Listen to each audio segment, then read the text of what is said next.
interpretation is that this is a history, I am recording it here. Why? For the benefit of younger generation, coming generation, for future use, just like dictionary is helpful for all generation. We may reprint it, we may add, we may deduct, but the dictionary is always there. There are hundreds of editions or many editions. It is for common use. An encyclopedia of history or mythology is like a history for us to guide. Otherwise, we will not know what is moral conduct, and parents will not know how to behave, what to do. Teachers will not know what to teach, how to teach. Just all of a sudden, you can't teach anything.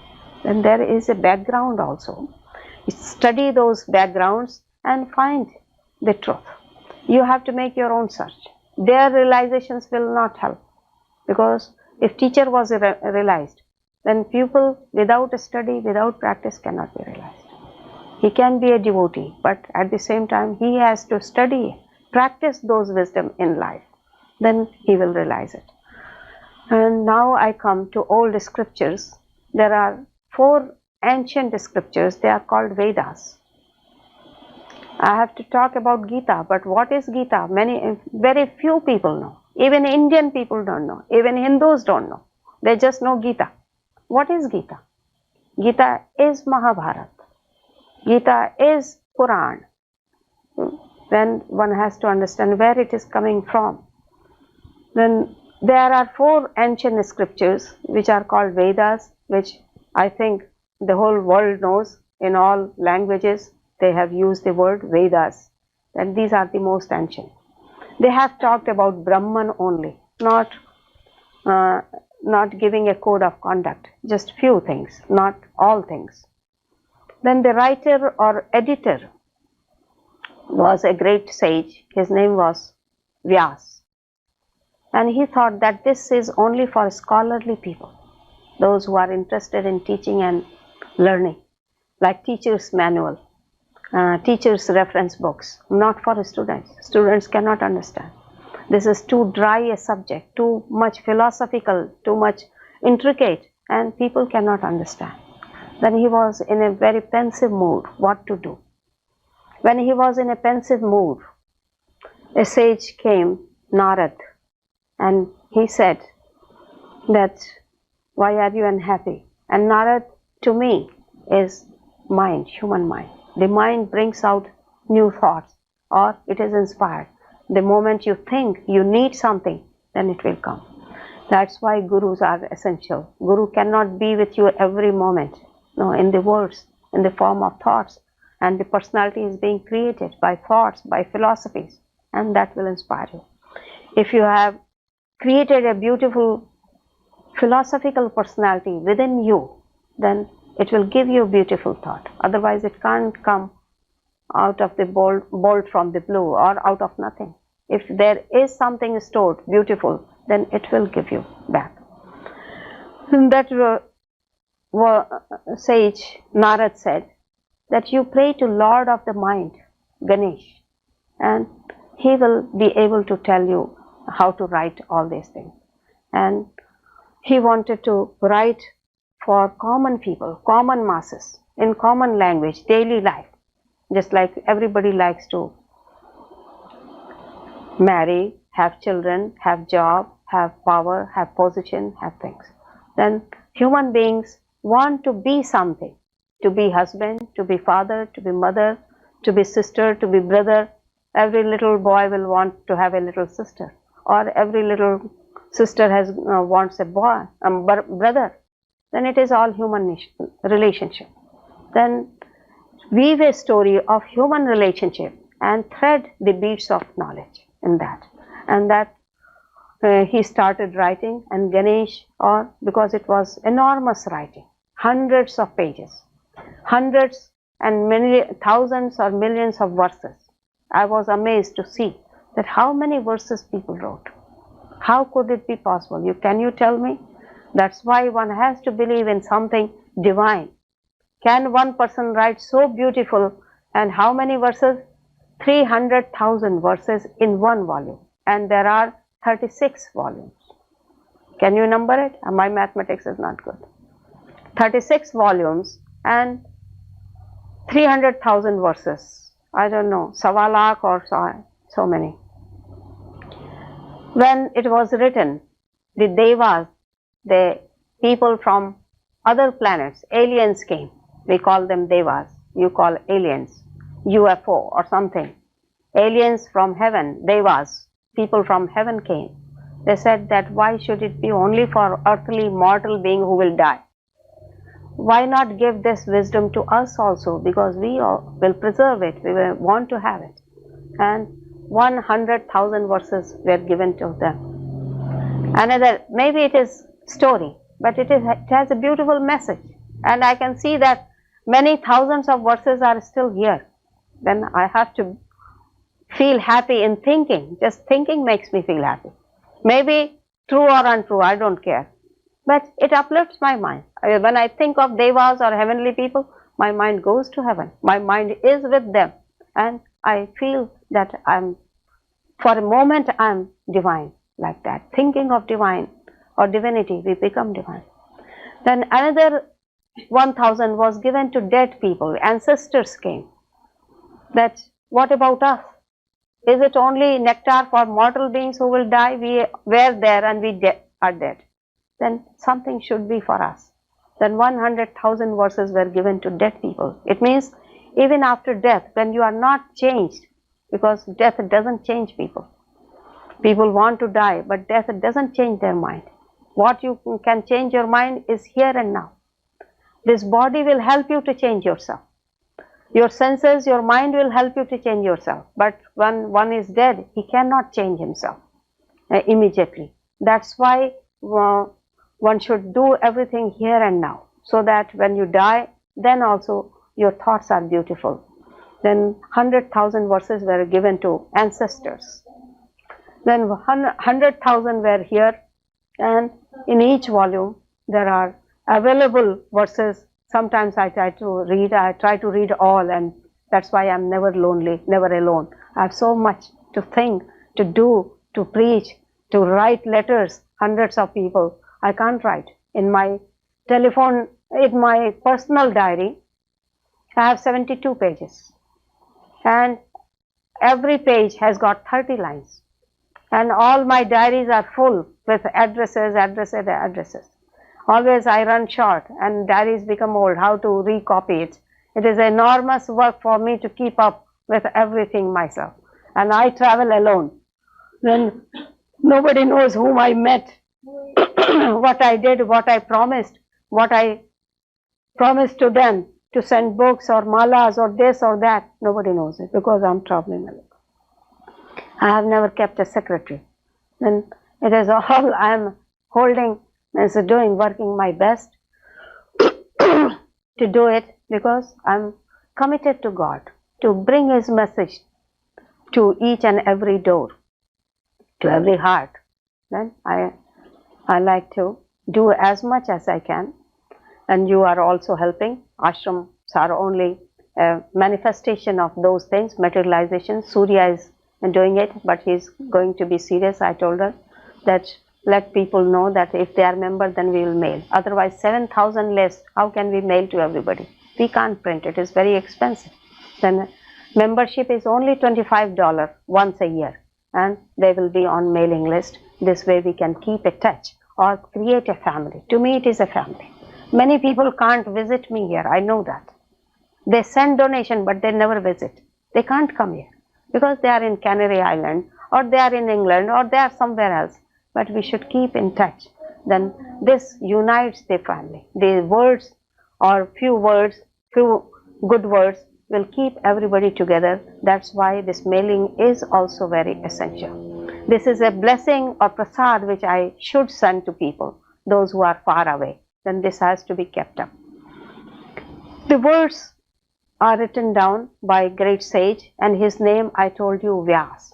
And we celebrate Guru Purnima for that reason, that let the tradition of teacher and disciple continue, because there is no other way to know. Even if you preserve microfilms of teachings, preserve teachings and microfilms, that also can be destroyed. A fire can burn it, electricity can destroy it, a little mistake can erase it, so many things. Then this is live computer. From one live computer it goes to another live computer, and it goes on passing from one to another, because life will continue. Then if there is life, there will be wisdom, or people will discover it, and when it is lost, people meditate and get it back again and find it, dedicate time to find it, to reach it. And this is the way it is all written, and we should all have respect for those teachings, because from those teachings everything is going. To me, all are branches. Many other scriptures or many hundreds and thousands and millions of books are being written, but where they got the idea? Nothing is new. It is all coming from other people.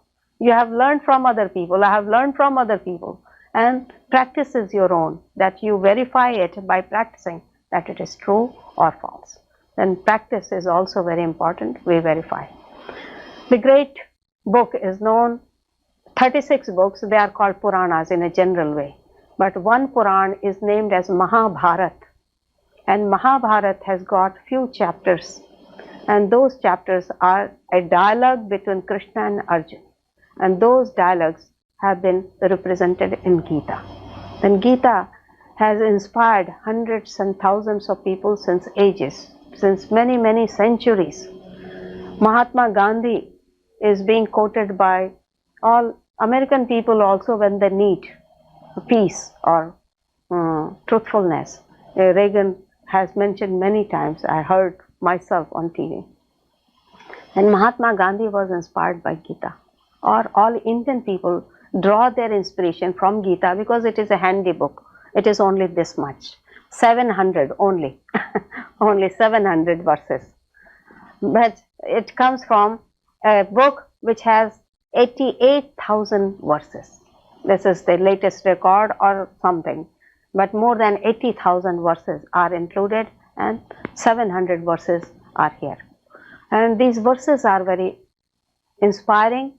It doesn't teach anything about rituals or Hinduism or Muslimism or this. Universal teaching for each and every being. What is ultimate reality?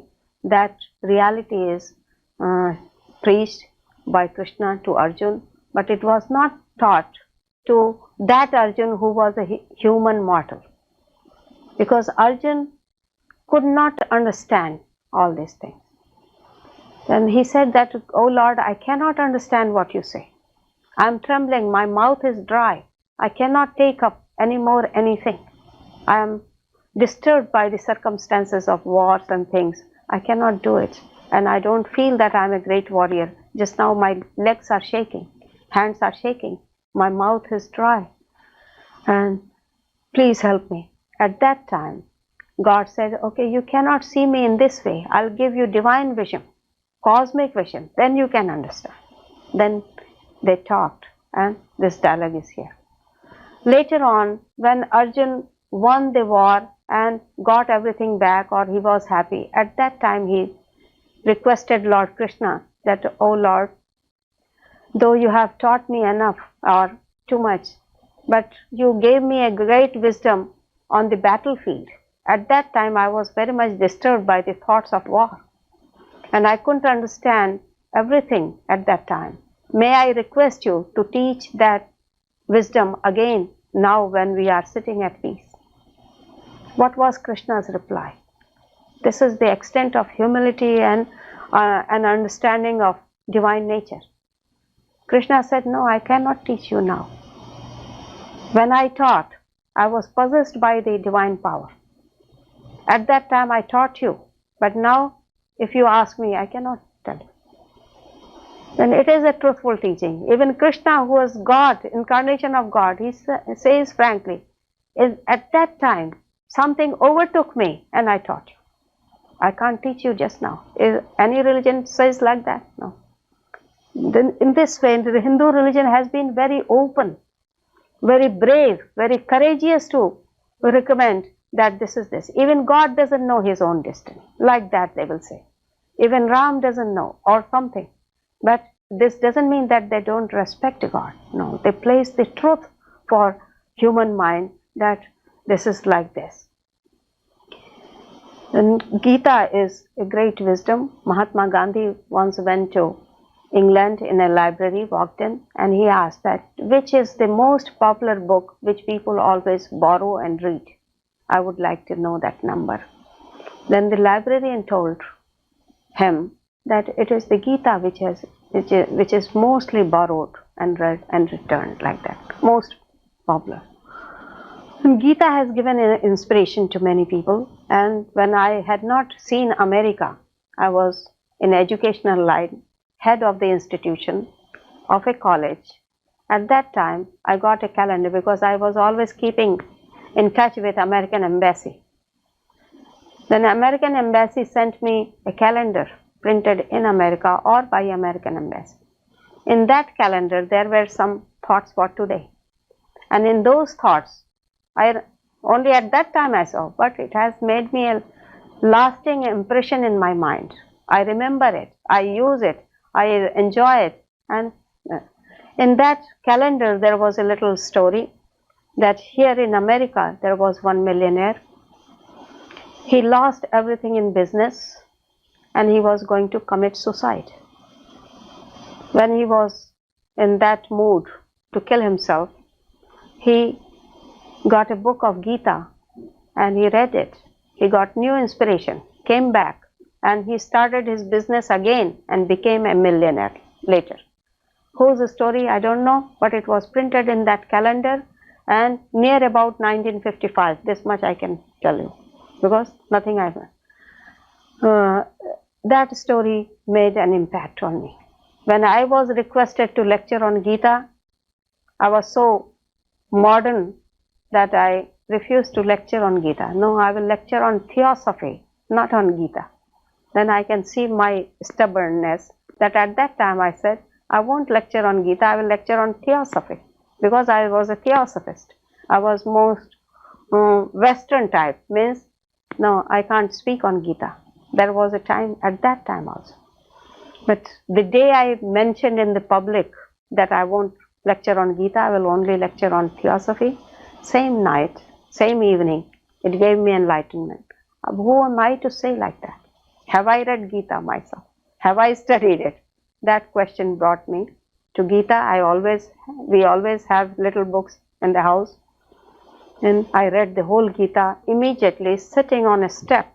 Just on a step I sat, and that's why I like steps. Now Baruna has given me nice steps. I love those steps. God bless Baruna with long life, with wisdom, and I like steps, because steps gives me a feeling of climbing up, that there is always a way to go up, not that we got everything, no more, and we become proud of our learning and things. No, always look ahead. There's no end to anything. That is God. God is endless. God is limitless. God is full of knowledge, and that knowledge is revealed a little bit in the verses of Gita. And this is the introduction of Gita. An introduction makes you more interested, or it gives a weight to the teachings or value to the teachings. Therefore, there should be an introduction. Introductions are always known as Mahatmya. That first introduction is it. When anybody comes, first his introduction is given. Before he speaks or lectures, a good introduction is given. If a good introduction is given, the same lecturer can speak very good. If a bad introduction is given, he may be a great scholar, he cannot give. Then introduction is also very important. Good introduction of everything should be given, then everything will be good and on the positive side. Now, I'm teaching only one verse at a time. Before, I expected that everybody will know the whole Gita, everybody will know everything. Just by studying yourself, I will just inspire, because I never had time. But now I'm taking only one verse at a time and go on repeating and learn it. In last session, I hinted to Ananyas Chintayanto Mam Ye Janaha Paryupasate Tesham Nityaviyuktanam Yogakshemam Vahamyaham, and I hope they have learnt it, but they are not here probably, most of the people. Now, second, I will take that how to live in daily life. One is for practical wisdom and one is for spiritual wisdom. Then I'll take spiritual wisdom first. Mat chitta, madgat prana, bodhayantam parasparam, kathiyantascha nityam mam, tushyanti cha ramanti cha.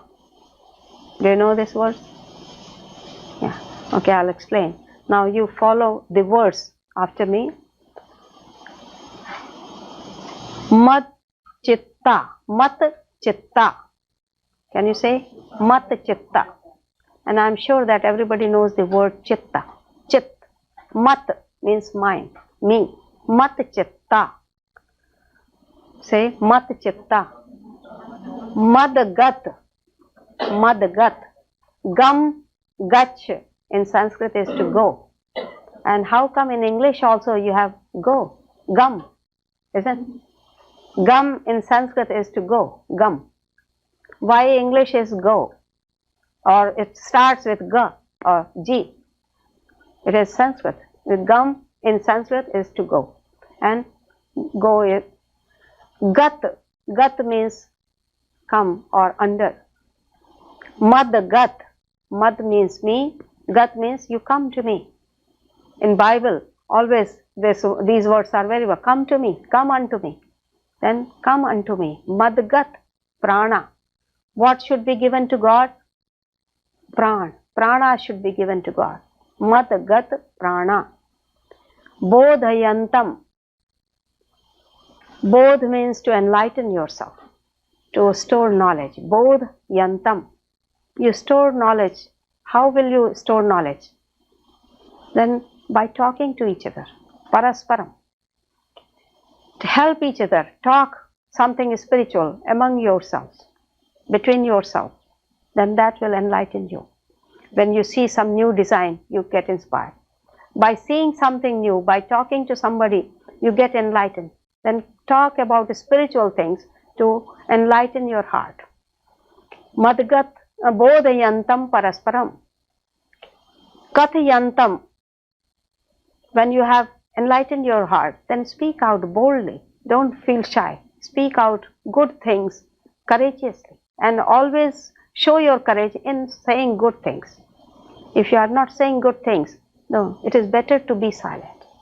It is much better to speak slowly, undertone, rather than boldly. No, never say bad things loudly. Bad things never should be said loudly. Only good things should be proclaimed loudly. And kathayantam nityam mam. Nityam is every day or daily or as a part of your nature. Kathyantam nityam mam. Speak about me boldly, courageously. Tushyanti cha. Tushyanti means happiness, contentment. It will bring contentment to you. You will be satisfied. You will feel happy. You will feel light in your heart. You will feel joy in your heart. And ramanti cha. Ramanti means to move, to enjoy, to move around. Then enjoy the world. Move around the world with that joy in your heart, with that bliss in your heart. In this way, you live in this society or world. And if we keep God in our heart, it will always help us. In times of need, nobody can help, only God can help.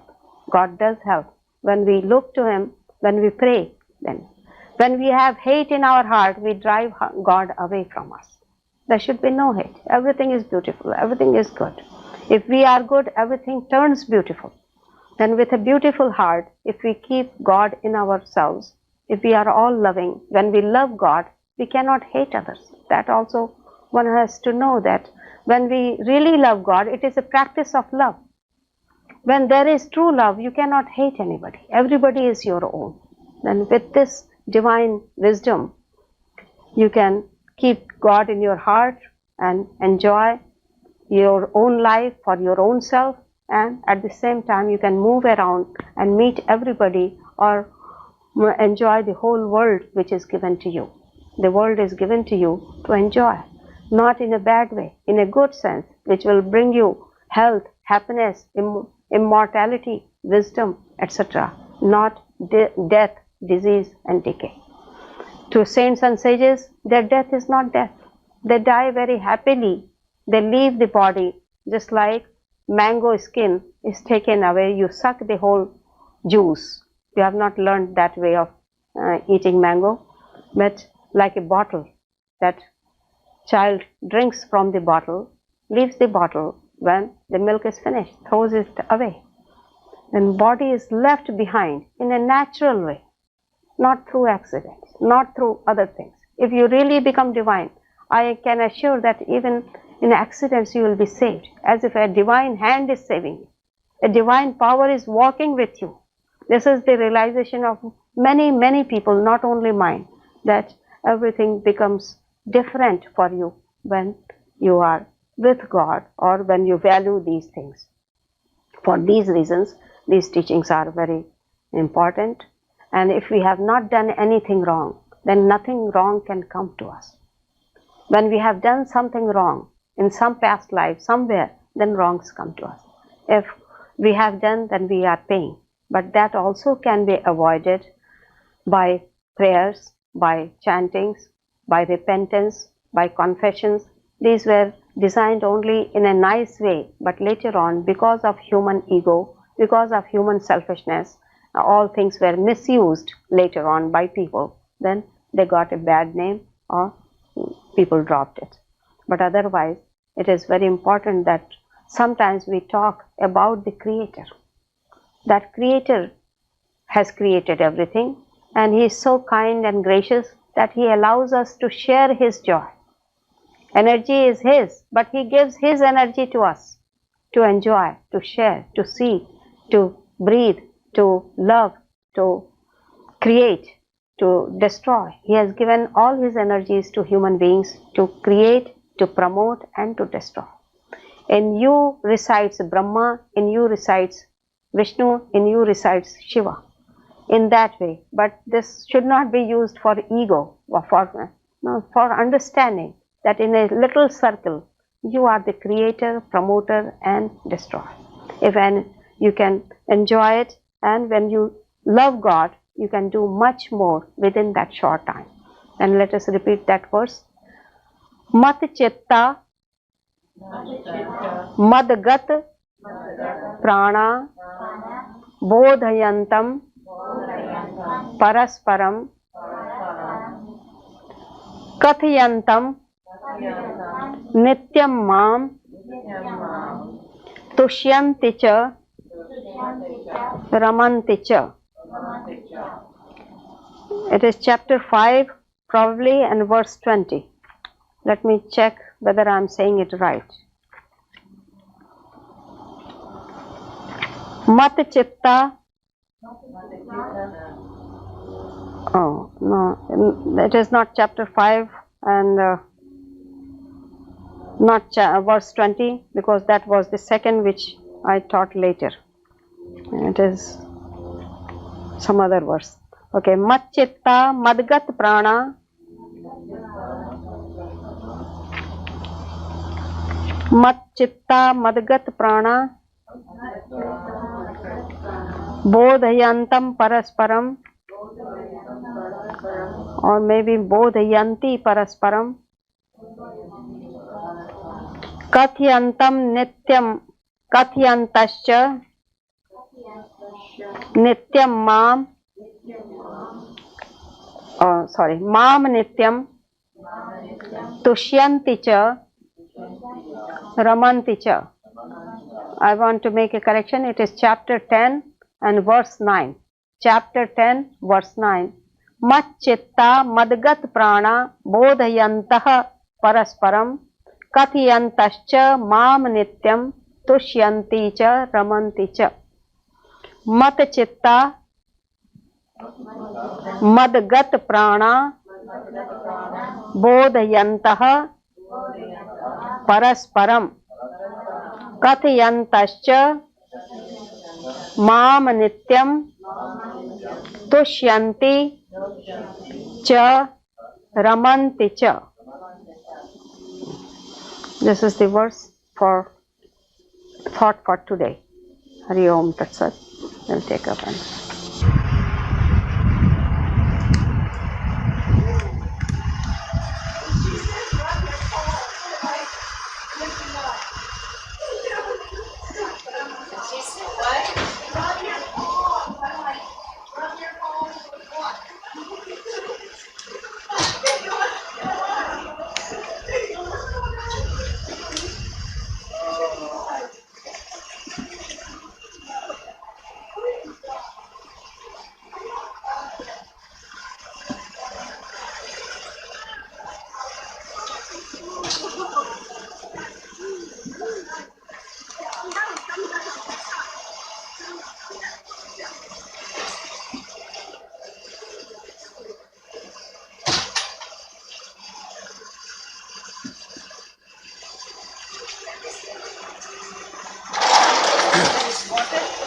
Oh, look at that.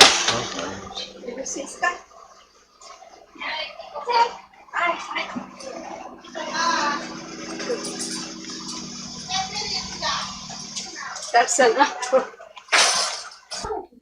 Salad and beautiful bread that Lakshmi brought, and casseroles, lots of them. What is casserole? Casseroles, noodles and cheese and tomato and what? More cheese? Okay, noodles and something. Noodles have eggs? Of course not. Are the noodles made without eggs? Sure. Really? Little bit. Okay. Okay.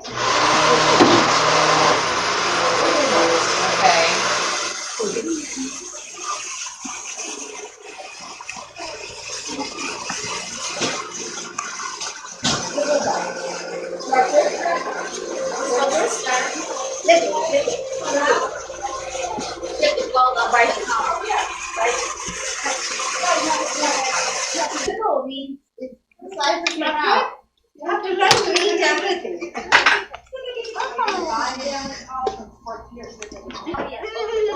Oh, I got one.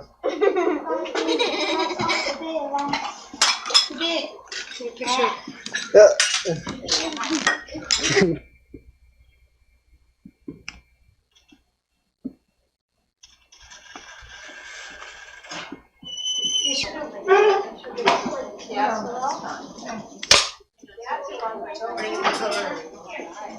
Hey Tyler, gotcha.